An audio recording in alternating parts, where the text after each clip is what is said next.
Hello, everybody. It's Chris and Blackie Humphrey Gladstone the Third here. Oh, thank you.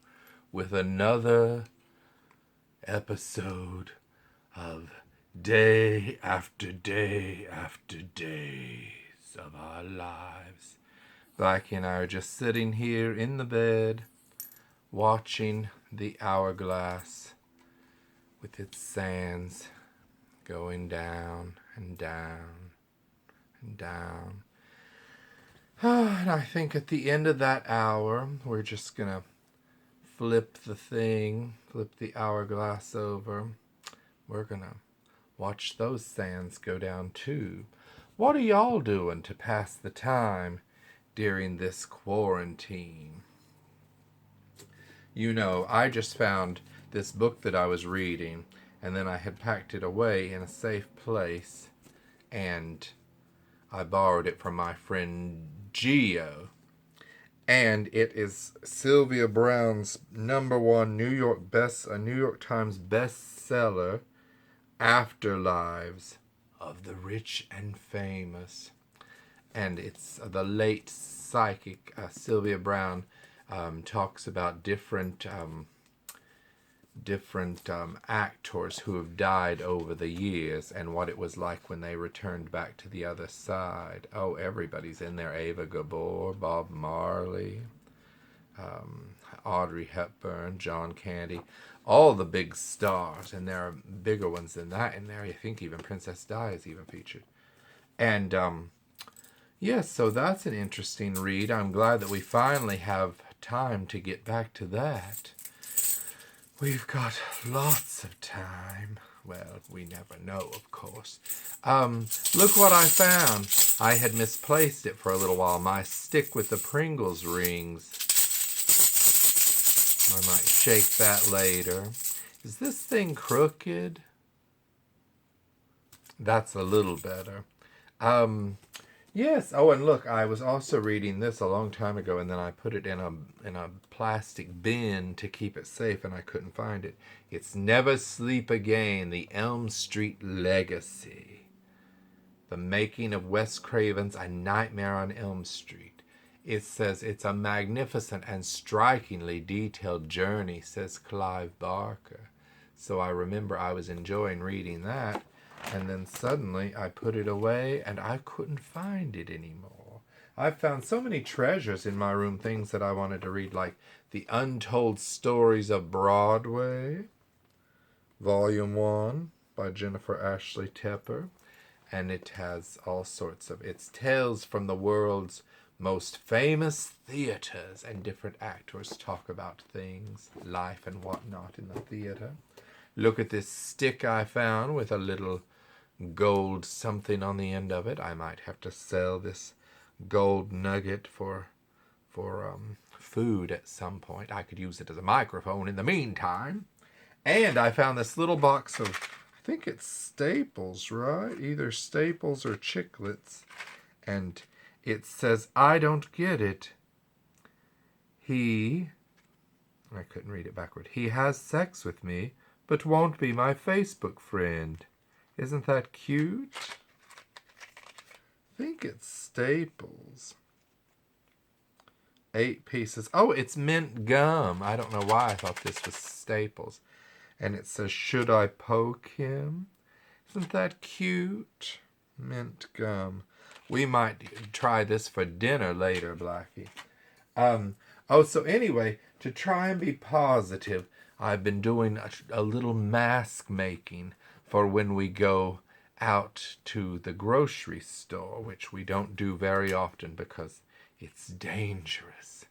But look at this mask that I found. How about this face mask when I go out in public?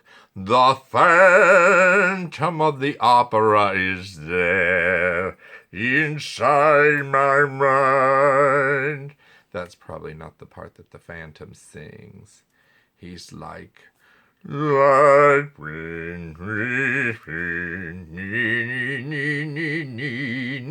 can't think of any lyrics now. Poop, fart, butt, crotch, jot, butt. Oh, Look, I did. Oh, and look, this is the hat that Alexis Arquette gave me. Remember when I did it in my review of Annie, I wore this hat. Ooh, that hurts my eye. Kids, don't wear this out in public because I think you have to have your mouth covered and your nose.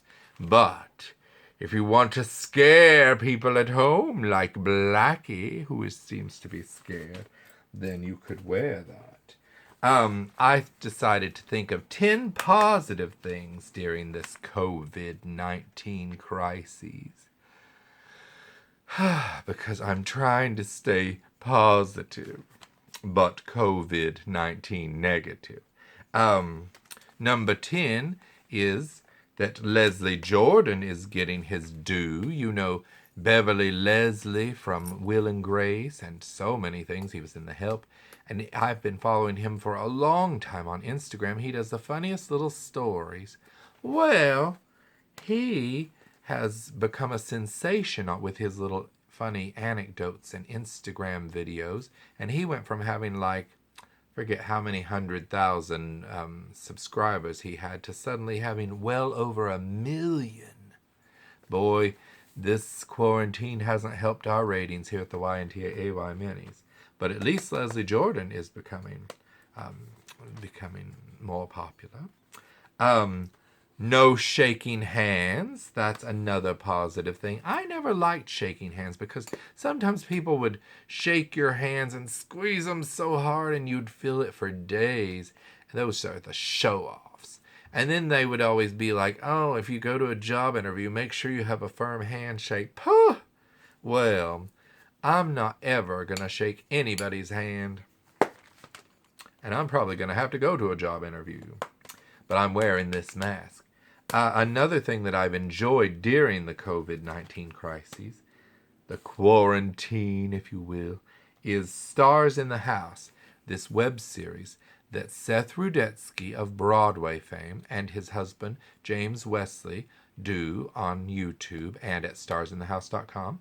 And they interview all these Broadway stars and they reunite stars of TV shows like Desperate Housewives and Frasier and all sorts of things. But all of the proceeds people donate. It's sort of like a giant telethon, if you will, but entertaining. And everybody's in little split screen, little compartments, and they're in their homes.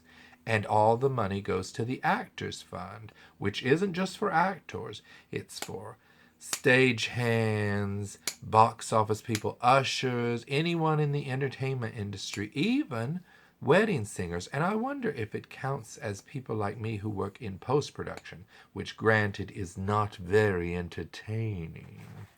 Now, so check that out, starsinthehouse.com, or go to YouTube and check out Stars in the House. Another good thing, tax day was moved to July 15th from April 15th. That's always good.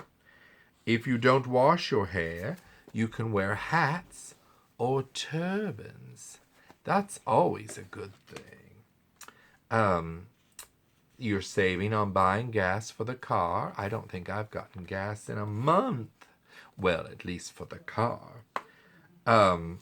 Another good thing, foreheads and eyebrows are becoming points of attractiveness now. And earlobes too. Because everybody everywhere has these little surgical masks on, or those cloth masks, or their phantom masks. And now you can see somebody's eyes or their eyebrows or their earlobe, and you're like, oh, did you see that earlobe? If we could get closer than 6 feet, I'd nibble on that.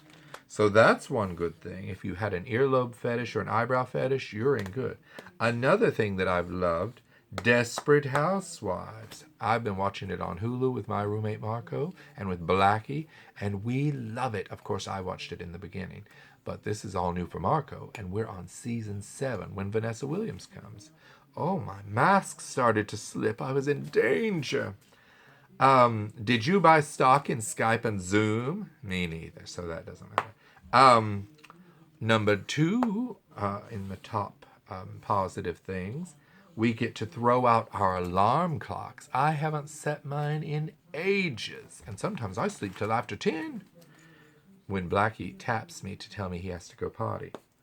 And the number 1 A good thing about this period is that a trip to the supermarket is now as exciting as a night out on the town.